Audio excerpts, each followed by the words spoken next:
Gotta be fucking kidding. Here's the first movie. Did you know I'm utterly insane? Peel that pig and slice him thick. The body count is always bigger. Hi, I'm Chucky. Wanna play? The fucking trees walked in those movies. Hi, doggy. What a story, Mark. The greatest trick the devil ever pulled. It's just like your opinion, man. Life moves pretty fast. If you want your sequel to become a franchise. 37 dicks. In a row? I'm your number one fan. Welcome everyone back to the last episode of our Diary of a Wimpy Kid marathon. We've made it 5 movies down, 4 episodes altogether. It's been a long one. Well, 5 now with another episode. But anyway, it has felt a lot longer, and this has been our first series done in the new Marathon Me 2.0 structure, where we're actually recording it somewhere close to when you're going to be listening to it. Yes, we recorded this and pretty recent. Like we recorded the most of the episodes last week. At the time that we're recording this one, like the first Diary of Wimpy Kid episode is out at the moment, and the second one is coming out in the next couple of days. It won't take we won't take a full year to release the episodes like we did with the Scream and Wes Anderson movie. Yeah, exactly. It'll be so fucking funny. It'll be nice that certain things that we say will not be too outdated. Yeah, that's really good. Honestly, I won't listen to a podcast that was distributed a night ago that is me being like, Kane, I got a girlfriend, where I had been broken up with that girlfriend for 6 months at that point. Rest in peace, man. I know, very, very funny. Yeah. A strange thing, hearing yourself from a year ago talking directly to you when you're listening to it at a train station at midnight, mourning over your relationship, hearing yourself go, I got a date, Kane, and I'm excited. Big things are in the works. Is this a true story? Did you? Yeah. Oh, okay, the end of the Darjeeling Limited episode, I'm pretty sure. No. I know, you talked about the relationship thing in the Darjeeling Limited episode. Oh, man. But I mean, the whole you listened to it while you were mourning the relationship? Yeah, well, because I was listening to it quite sort of recent after we broke up. That makes sense. No, that's just, I don't know, that's just that image of just you at the train station. I think I messaged you being like, please listen to the newest podcast. I did listen to that segment. Yeah. It was a very confronting thing to listen to, which is a unique experience that only really podcasters and media creators could sort of can sort of share. Well, think about it. It's like kind of like a diary entry kind of thing. You know what I mean? It's like an audio diary. Yeah, exactly. Yeah. Even though we're talking about movies, there's little parts of us in this. Exactly. We want to put a little bit of our own personal flavor, our own characterizations, Yeah, exactly. Yeah, give it a bit of personality and all that. But anyways, what the hell are we doing today? Today, we are ranking and overviewing the entire Diary of a Wimpy Kid cinematic franchise. Yeehaw! I mean, sorry, Zooey Mama! Yeah, oh, man, how beautiful. And I think that it won't be too long of an episode, I feel like, a lot of the stuff we already wanted to say about the movies, we've already said in each episode, you know? Yeah, exactly. We've said a lot. And the last ranking that we had, we had to rank 10 movies each. Yeah. Where we're ranking 5. One of them went for under an hour. I think we can do this quite quickly. 4 movies and a short film, I think that we should first share our overall experience with the franchise and rewatching these. Do you have any sort of overall experience I guess with it? I have a lot more of an appreciation for these movies, at least the first 3. I guess just for the IP in general, I have a lot of newfound respect for, because I've always liked the Diary of a Wimpy Kid series. I loved the books as a kid. I really liked the first 3 movies when I was younger, but rewatching them, it kind of showed me that kids films can still be made with a lot of heart and a lot of care and creativity, and still be fun for people of all ages. Be enjoyable for kids, but also be genuinely enjoyable and funny for 2 dudes in their fucking early 20s. Yeah, which is a lot of. I feel like animated. Did you say insightful? I didn't say insightful. Oh well, I mean that insightful does work as well. Yeah. These films, the first three are a lot better than they had any right to be, you know? Like, going into them kind of got me worried, being like, oh, maybe I was looking at them with rose-tinted glasses kind of thing. It's like, no, if anything, I kind of like them more than when I was younger, you know? Because I got a lot more out of it in terms of just like characterization with like Greg and like how he grows as a person over the three movies.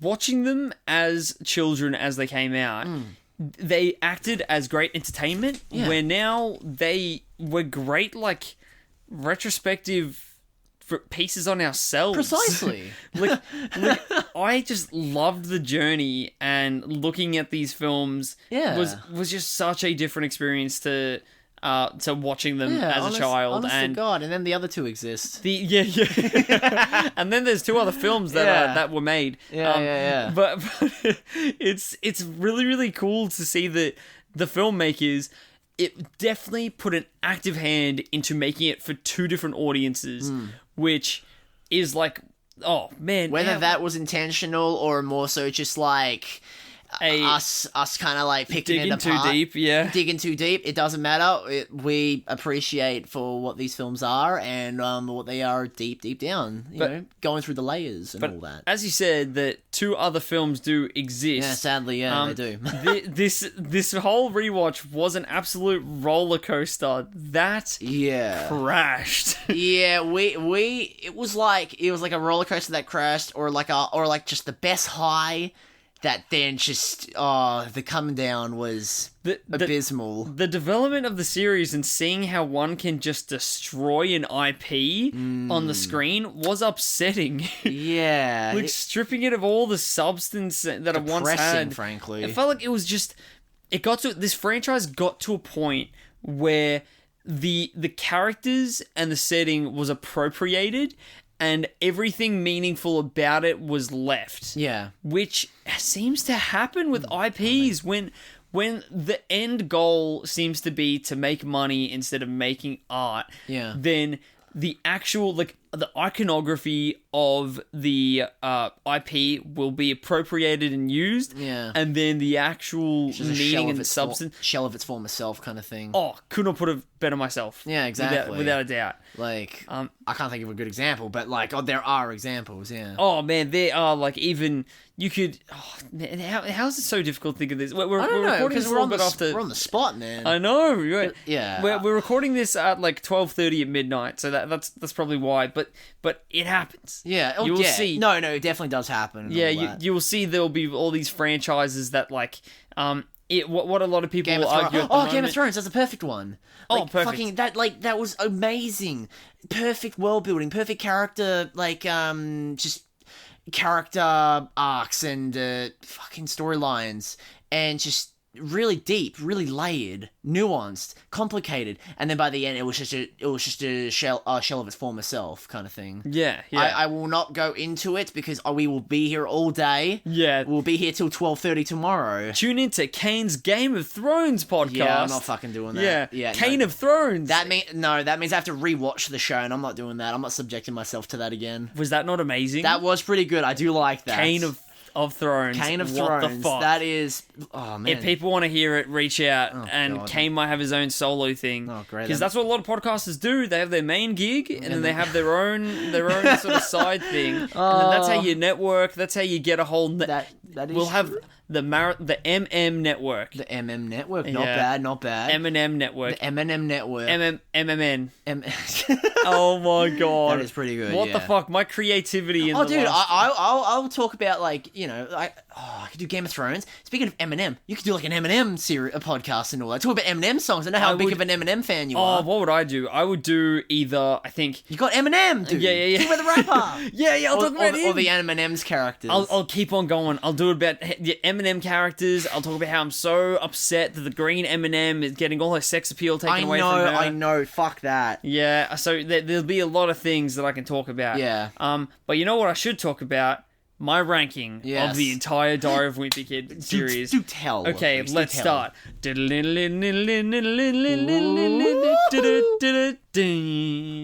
Okay. going to number 5. I wonder what it's going to be. Yeah, you'll never guess, and this is the one that should not be named, but I think for clarity purposes, I should name it. Let's just name it. Diary of a Wimpy Kid: The Long Haul. Yeah. I think it's a bit far to say, but I think it is accurate. This film completely raped the franchise. Yeah. Oh my god, it just all integrity gone, all depth gone. It makes me angry. There are characters that you once loved, like Rodrick, were just freaking taken and destroyed and made from something that like was the sexual awakening of so many of our friends as like children. Yeah. Not even kidding. This is something that like if you're listening to this as if you're maybe like a generation or two above where we are, then this is where a lot of female friends and like male guided sexual desires of people of like, you know, teenagers when developing, growing up, were awakened by Devin Bostwick. Devin Bostwick was a lot of people's sexual awakening, and you know what? I hope he knows that. I reckon he does, but I hope he knows that, and I hope that that makes him sleep well at night. Imagine that realization. Imagine living with that on your shoulders. Fucking hell, that's something else. What an ego booster that would be. Oh my goodness, yeah. Oh my god. There would be like wow. there would be so many like dudes that would have discovered that they're like gay because of that. Because of Devin Bostwick. Yeah, they would have like discovered this queer side of themselves from that through the sexual awakening. Pretty cool, honestly. That is a pretty cool medal to hold, Devin Bostwick. Exactly. So I think good on you, man. Yeah. So I'm gonna talk about the sexual awakening of teenagers to distract myself from talking about this horrible movie that was Long Haul, because you've heard enough about it. We already spoke about it for an hour in the last episode, and we shouldn't have. I don't want to talk about this film anymore. So anyway, the next time that you will hear Kane and I talking about it will be when we are on the freaking can I spoil what your last one's going to be? Because that's your last pick, right?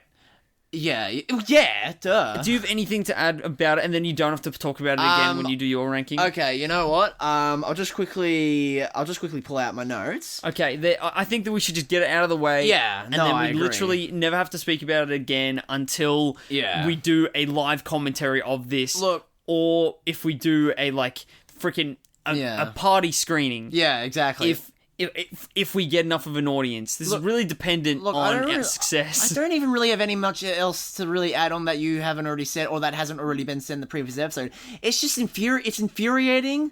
It's just the characters portrayed are unlikable and unrealistic. Not even in the funny way that like how Greg is portrayed as unlikable in like the original films. They're all unlikable due to how unrealistic they are, how over the top, how just the characters lack the nuance and complexities that the Heffley family had in the trilogy. And Greg is raped in this. Greg is just he is a different person. He 100% is, because that is where like that is where this franchise gets so much of its power. Yeah. Is through Greg being a faulty human being and growing. Yeah, this film rejects the possibility of him actually being wrong and making mistakes. Yeah. It's the world around him that is making him wimpy. He's instead an oppressed gamer. Yeah, exactly. He's just an oppressed gamer. Yeah. And if the world understood gamers more, then fuck off. The world would be a better place. It's just a bastardization, really. That's the last I'll have to say about it. It's bastardization. I hope it rots in hell.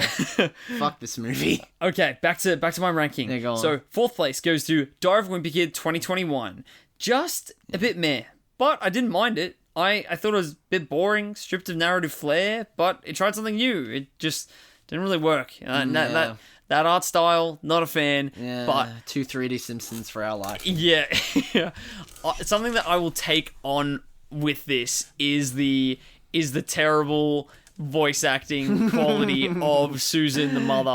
Yes. That is my favorite thing about this film. Yeah. Is just I don't think that I've ever heard as terrible voice acting, like just contrastingly awful audio quality. Oh, yeah. For one character. It's like the performance isn't that bad. It's just the audio quality just takes any kind of goodwill out of the performance. It's just a Zoom call audio quality, which feels Literally. so strange out of nowhere. No, not even that. It feels like I'm fucking watching a Skype call. Gee, it feels like I'm watching Unfriended. Yeah, God, yeah. The less I could be reminded about that movie, the better. Yeah, I'm quite sure that the Digby from the fourth movie. Yeah. I'm pretty sure that actor is in Unfriended. You're joking. I'm pretty confident that no that is way. the same Wait, dude. is he in the He's the dude that puts his hand in the blender.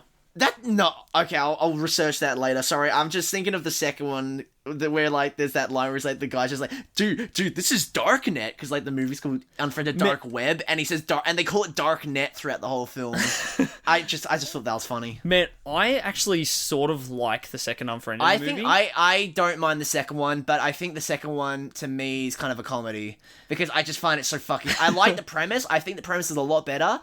I like the whole like they made it more realistic. But its execution is so fucking funny to me. Honestly, I thought I was engaged the whole time. Yeah, it's not awful. It's definitely better than the first one. I think I just can't get behind the whole like the purposeful glitchiness and like lagginess. It's just that's one of the reasons why I hate the first one, because it literally just feels like I'm booting up an old computer. I get that's the vibe of the film. I don't like it though. I don't like it. I think that the only realism goes too far. Only reason why I enjoyed it, I think more than I think the only reason that I enjoyed it was because it was compared to the original. Dude, and this is Darknet. My freaking expectations were just so low. Yeah. Anyway, we'll wait till they make a trilogy out of Unfriended. Okay, so number 3 position goes to Diary of Wimpy Kid 2010. Ooh. So great entry to the great entry to the franchise with great character introductions, but far too formulaic for me. Mm-hmm. I think that it feels the most like a kids movie out of this, like the first 3. Yes, yeah. When you put it like that. Yeah, like I don't like that generic feeling because it feels a little bit more safe. Mm-hmm. It feels like it has a safe bones. Yeah, okay. But then it goes a little bit more. What's the word when they kind of test the waters more? They test more like in the structure of the film, it's very safe. But then in the colors and the streams and like the detail to it is where they sort of try and take more risks. They take more risks. Yeah. They take more risks and they get a little bit more innovative. That's the word I'm looking for. Right. Yeah. So yeah, this one I think very strong kids movie as the retrospective. Not as strong as, let's just say, my second entry, Diary of Wimpy Kid, Dog Days. Really good, really good. First surprise that my first surprise that these movies are fantastic. And treads in a little bit more mature waters, I think, with masculinity issues, helplessness, and romance. So this was the first one that we watched recently in like before we were doing the marathon. When we were just hanging out. And we were expecting to put it on and just have like a really passive, like fun time movie. Yeah, like we weren't expecting really much from it. Like we knew it was going to be like a good, but like I was shocked. I was legitimately shocked. Going, this movie gets what it's like to hit puberty. This movie gets it. Yeah, and I have like it gets it and presents it in like a somewhat restricted way because it has to be for like a kids audience as well. They can't go full Euphoria. I was surprised. Yeah, can't go full Euphoria. Yeah. Can't go with like eighth grade. You know, the Bo Burnham movie. Yes. Similar like time period, but then that's a lot more sort of raw with its themes. I just love, before you say your first one, I just love the fact that I think in America 8th grade is rated 17 and over. Which is really? I'm pretty sure, because there's a lot of like hard hitting. I haven't seen 8th grade, but I know there's a lot of like hard hitting shit in that movie, and it was rated to the point. It was rated so that way the target audience, people in 8th grade, couldn't see the movie. I'm pretty sure. You're very, very right, because I think that Bo Burnham was trying to make an initiative to get 8th graders to see it for free. Yeah. As like some sort of, as a fuck you to like the rating system. As a fuck you to the rating system, as well as like he wanted 8th graders to see this to relate because he knows how much of a hard time it is. Yeah, and I remember like watching a YouTube video and this dude talking talking about it, about like the whole 8th grade ratings thing, and I'm like, that is so fucking funny. I It is love very that. funny. Yeah, fuck you, guy, Yeah. target audience that could actually benefit from this film. Yeah, you can't watch it. But anyways, in tell us this your film first. as well, Steve Zahn, highlight, absolute highlight. yes. Got more screen time, welcomed. The most His eyes never been more opened. Oh man, a highlight to his career, I say. loved it. Absolutely fantastic. And also, even just that whole father-son dynamic is great. Like yeah. it's Oh, my it's something that was treated in. It's really refreshing to see mature issues like that, like masculinity complexes, to be explored in sometimes a more child-friendly lens, instead of it being more like dramatic and hard-hitting and like slow. It's done in sort of a fun way that's a lot more implicit. And then also Easter eggs to the Mr. Jefferson affair is very much appreciated. Yeah, how we see the new mother of Rowley. Yes, really creates a nice piece of hidden lore. In Yeah, this, exactly. Just franchise. Mr. Jefferson as well. Really, his time to shine. Where he got a couple definitely. of lines this time. Oh, yeah. A fantastic actor. A surprise no Oscar buzz I know. around him. I'm but- surprised he hasn't had like a Yeah. successful career post Dog Days. But you know, Yeah, exactly. But ultimately, to do with that film, my heart is warmed as much as the summer of Dog Days. and now my final number one Diary of a Wimpy Kid film. Rodrick rules. He does indeed rule. Oh, you stole my line. I have here in my notes. Truly does rule. Fuck you. Yeah. Emotional, real, very well paced. Love the brother dynamic. Resonates with me a lot. I think that, well, so far, my number one pick out of these three series that were marathoned have been the central themes of my number one picks. This and Darjeeling Limited, brotherhood relationships. Yeah. How they develop and That's great, adapt. actually. Yeah, true. And I think it just shows that it's a theme that resonates with me a lot. I love it, and it's not like under sort of cut or under exposed in media, but it's something that I think that it never feels oversaturated to me in the media space, and like it highlights the importance of little lies sometimes in life when it's to save the feelings of those that you love. And I like that because I think that, like, okay, this is something personal with me, is that you see that a lot of the honesty is a big value, and I think that like being direct and upfront and is very important, and communication. I think communication is very important, but I think honesty is too broad to say that you have to be completely honest all the time. I think that sometimes little lies are very important and can make you a better person, make other people better people. So this film sort of like tries to show that as well, is that lying is not all bad if it is for a good cause, and if you've really assessed that there's no harm in it, you know? And also that party scene, God tier. Oh, goes too hard, man. Yeah, Goes exactly. too hard. So that's what I have to say. That's my ranking. Yeah, wow. Yeah.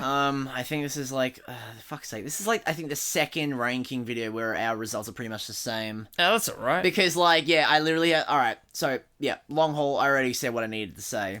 The 2021 film, it's just, look, it's not a bad movie, okay? So your number 4 spot? My number 4 spot, the 2021 Wimpy Kid film. It's not a bad film, okay?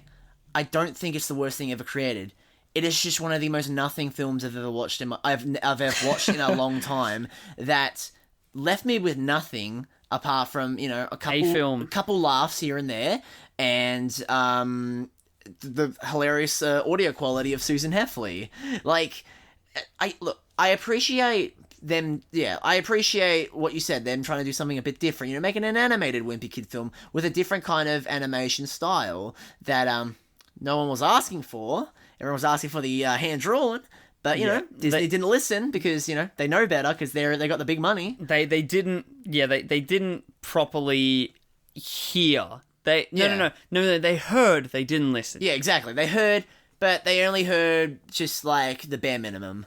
And, like, it had potential, and I think that's the most frustrating thing. This could have been a great film. Could have even just been a good film. I would have been happy with, but like it just was a film. It was just an assembly line of film that I just don't really care for much. It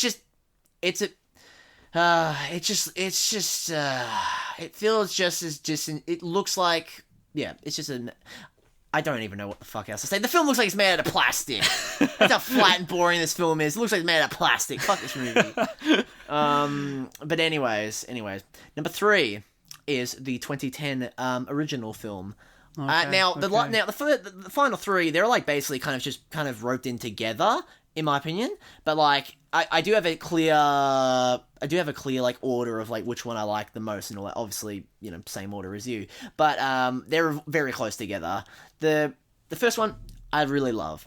It's nostalgic. It's nostalgic. It's fun. It's really fucking funny, and I think Greg at his most just vile, which I think is like my favorite Greg, just because I love to hate him.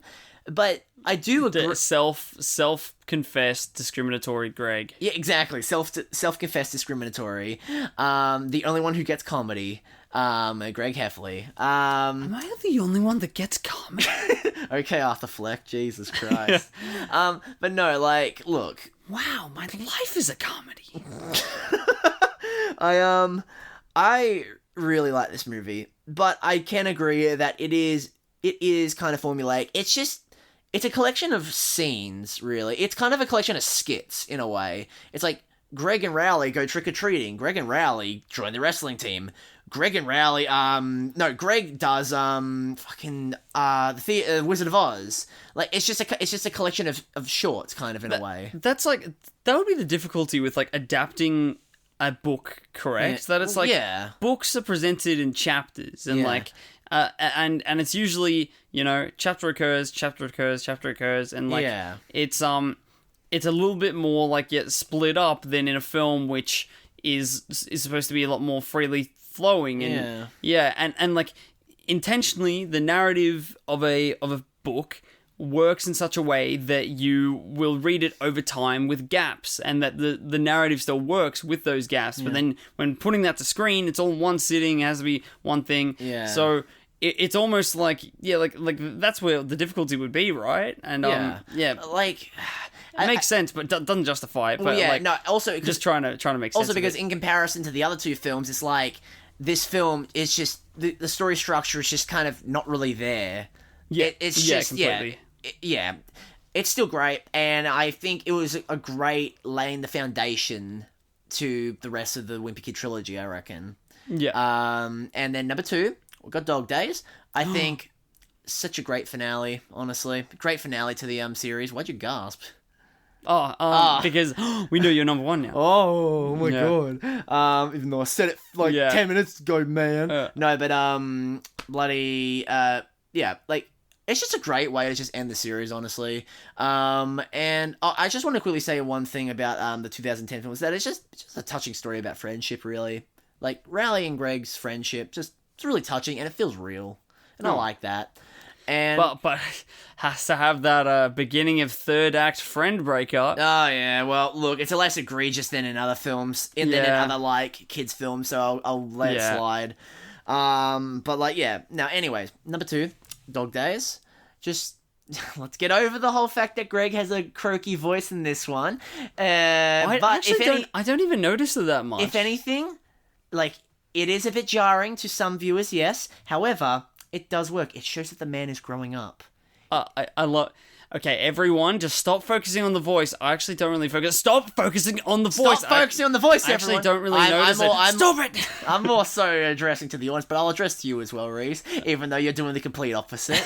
But no, like, along with Greg's voice changing, the series was changing, because, like you said, it went in kind of a more mature kind of route in terms of, like, just thematic resonance, in terms of the whole...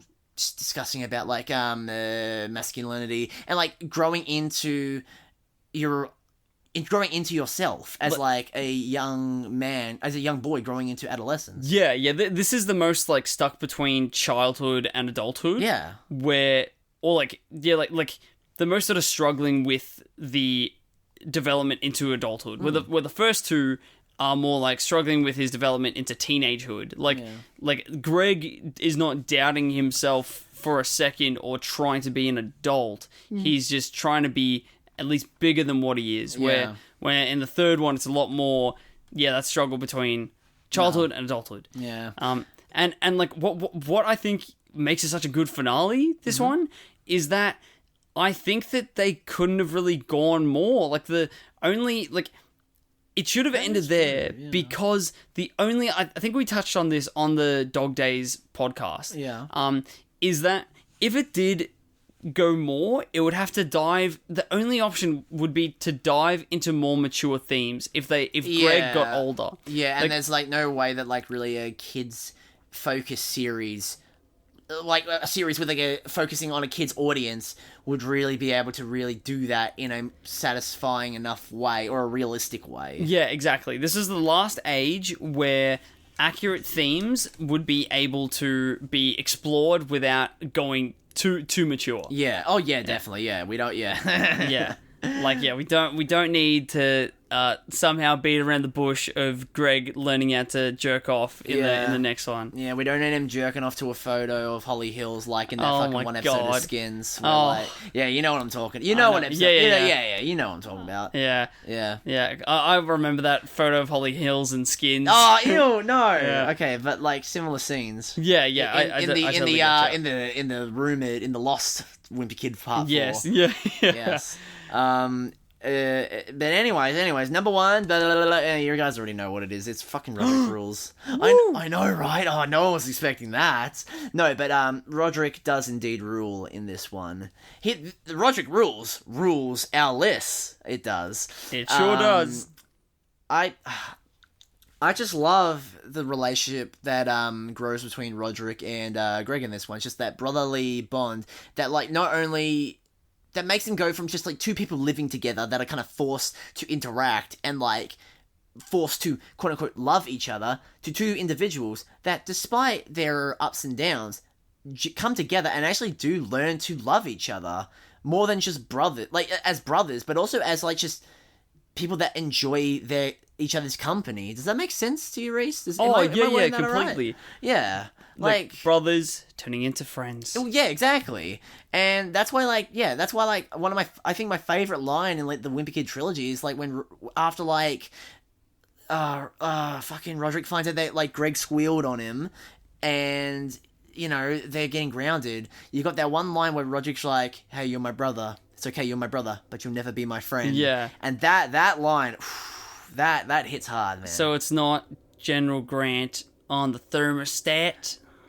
Okay. Maybe that's the second best line. Yeah, okay. yeah. Sorry. Second most emotional. No. My favorite one is these are off limits. Don't touch. They're not toys.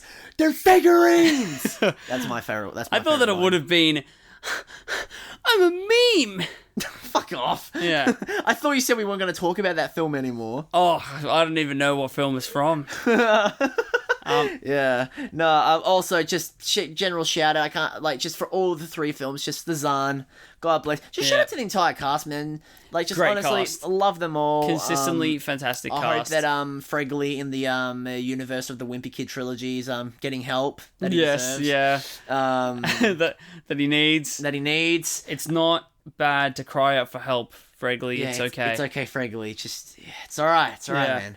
No, but honestly, but also just like themes and all that aside, just Rodrick Rules, just an all around, it's a banger of a film. It just starts and just does not stop. It just does not let up. Yeah, and just how much fun it's having. Like I don't know. It's the last two films are just so infectious. Like honestly, I could just swap around between which one I like more, Dog Days or Rodrick Rules. But right now, I'm feeling Rodrick Rules because we got the most Devin Bostick in this one, and also Devin Bostick is the best looking in this one. He has that Green Day look. He's got the eyeliner. He's got that really cool green jacket in that film. There's the party scene. Just the party scene alone, man. That's what elevates this film over Dog Days for me. It's very, very life affirming. The Hangover style photo montage from the party.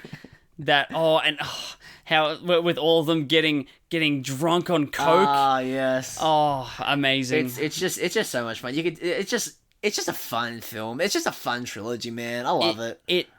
It like zoomed that party scene and those photos zoomed me straight back to being at one of my brother's parties that he had when he was a teenager and I was a child, interacting with all these goths. Yeah. And it was lovely. So you're lucky. I never got that, but I got to got to be that conduit for my brother. Nicholas, Exactly. Where my brother would say like, oh, all these older guys coming over and all that, all these older people. Oh, this is so cool. Oh, they're like not just treating me like the little brother. They actually want to hang out with me, kind of thing. Equals. Exactly. Yeah. And it's like something that like little siblings can appreciate when their older siblings are, more than older siblings, like actual friends. Yeah. With their other younger siblings and all that, blah, blah, blah, blah, blah. But yeah. Sibling relationships are a very, very interesting dynamic, Yeah. I think. Especially that, like, this is one thing that always makes you feel very sentimental, and I love my brother so, so much, more than probably anyone in the world, and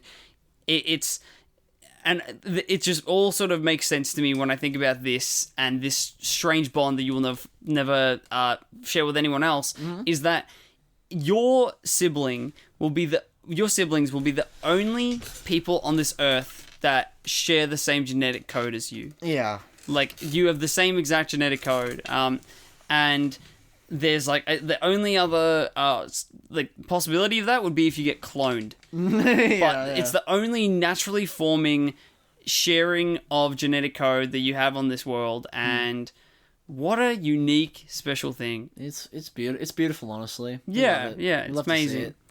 What a list! Good list, man. Yeah, thank you. Well, yeah. What a list! What a list! What a great list! Yeah. You just ripped it off from me, Kane. Yeah, I think. It seems probably unprofessional, like that we haven't spoken about our list beforehand, but the reason why we're doing these separate lists, like Kane list and my list, is so that we can surprise each other on the podcast, hopefully, and go, what? And then argue and dispute and say and justify why. And yet we've only had it happen once. Only had it once, but then also there's the ones that we've like watched so far series-wise. It's felt a lot more sort of like there's definite quality dips instead of subjective quality dips. Yeah, definitely. So that's sort of why.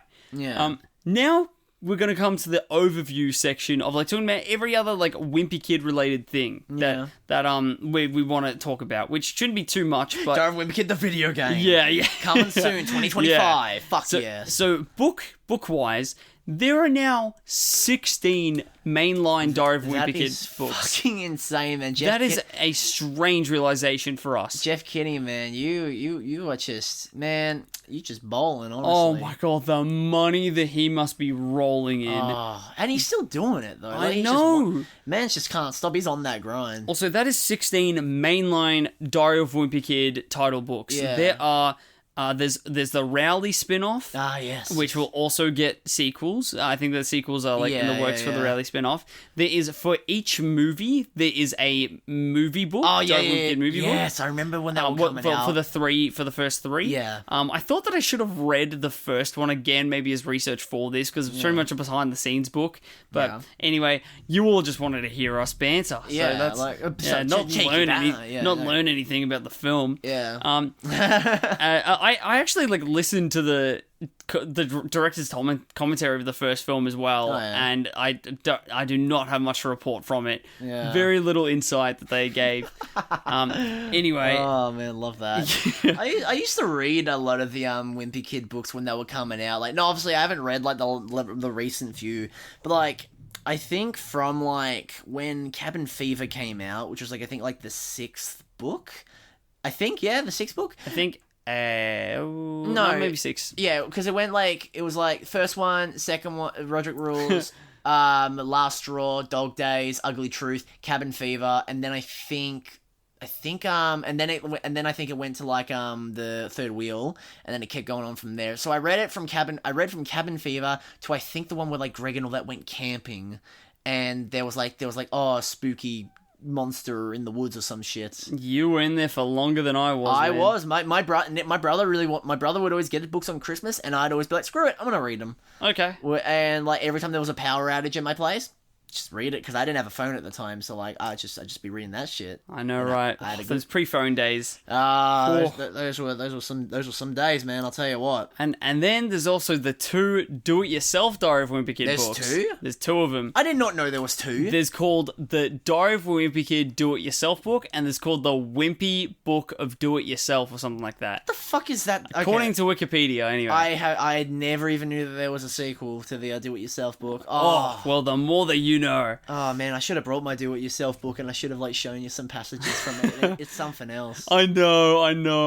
Fuck, that actually would have been so much fun. You should have brought it. Fuck, yeah. For you to read out on the podcast. Oh, that would have been something. Oh, well. It's alright. We'll post pictures of it on the Instagram. Yeah, honestly. Okay, so another thing in the Diary of a Wimpy Kid verse is that, according to IMDb, is that there is a Diary of a Wimpy Kid TV series potentially coming. Really? According to IMDb.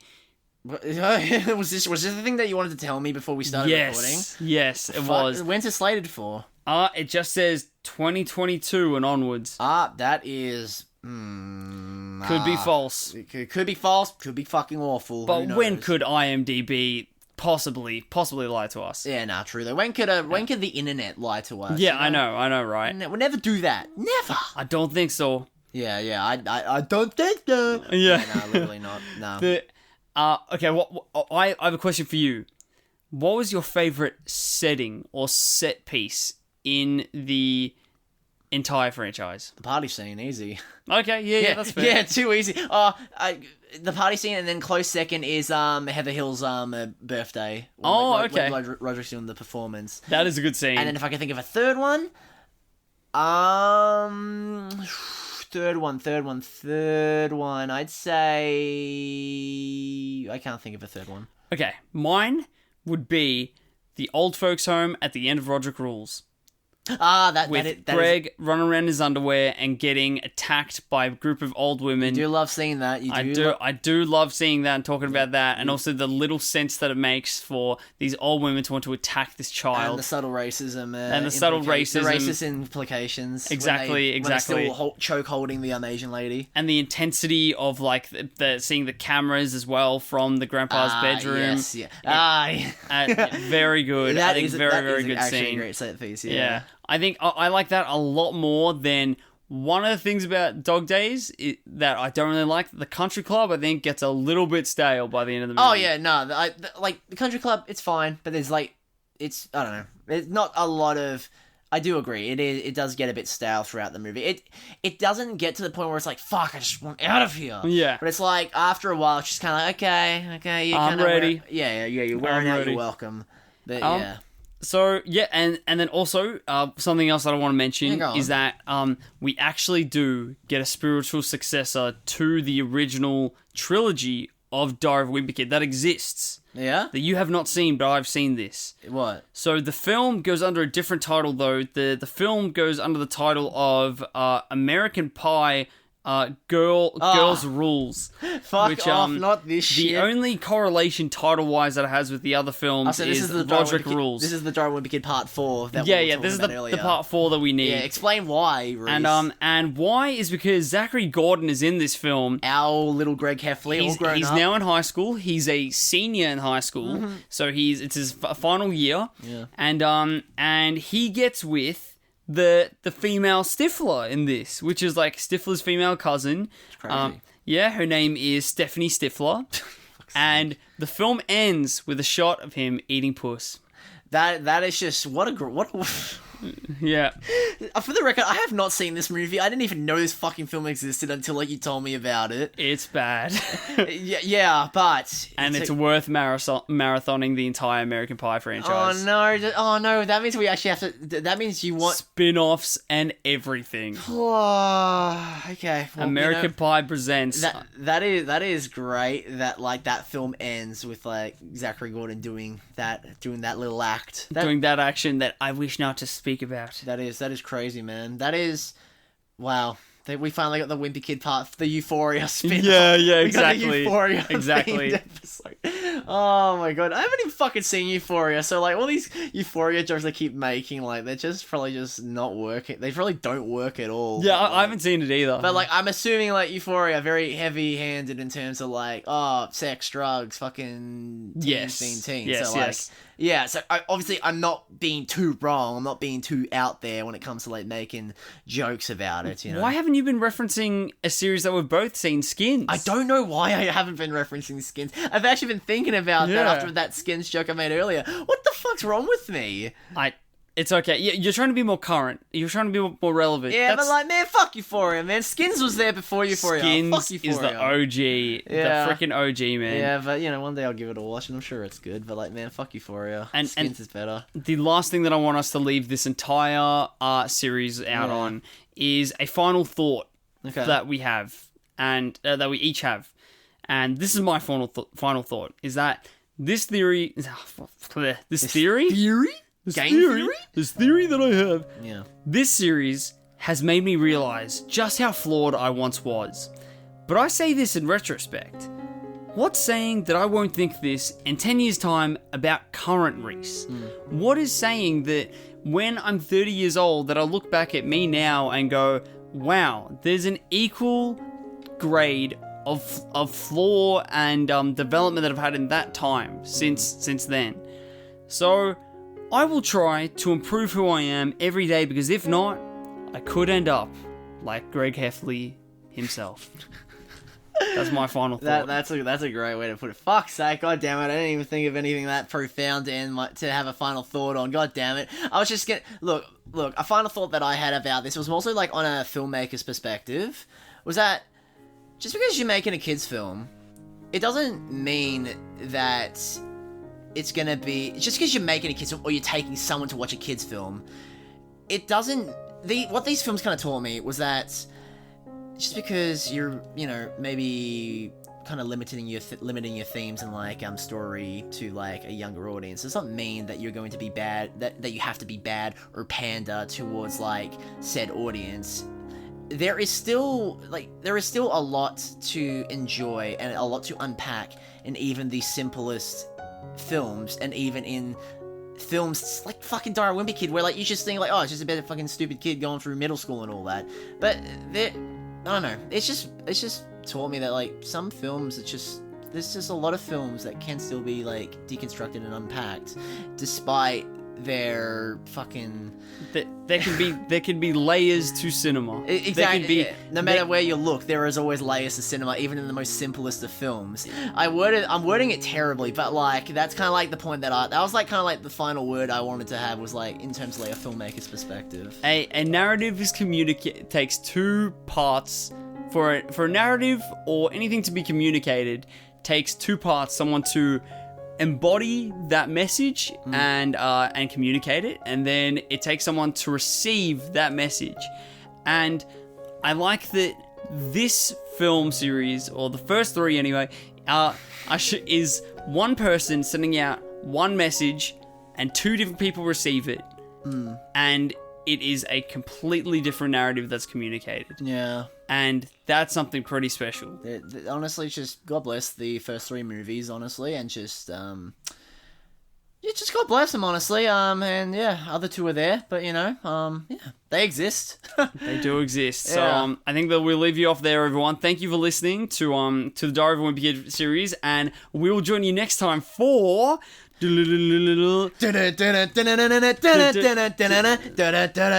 Pirates of the Caribbean. I was trying to do the theme song. I didn't even recognize that. I was like, what the fuck is Kane doing? Well, boys, this is gonna be a good one for next time, because this will be the... I kind of butchered the theme song. Shut up, fuck off. No, but shut up, fuck off. Rhys hasn't seen these movies, so this is gonna be very fun to experience with I'm so excited. I can't wait, honestly. But yeah, it's Pirates of the Caribbean. So thank you guys for enjoying the Wimpy Kid saga. Thank you for suffering with us through some of the films and laughing with us through the others. But we love y'all. Thank you for listening, and we'll see you guys next week. I'm sorry, women.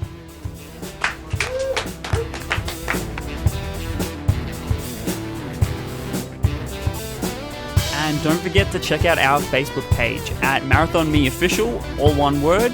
and our Instagram, marathonme_official, to keep up to date on the podcast. And hey, if you want to get into contact with us, email us at marathonmepodc, yes, the letter C, @gmail.com. Like podcast without the ask.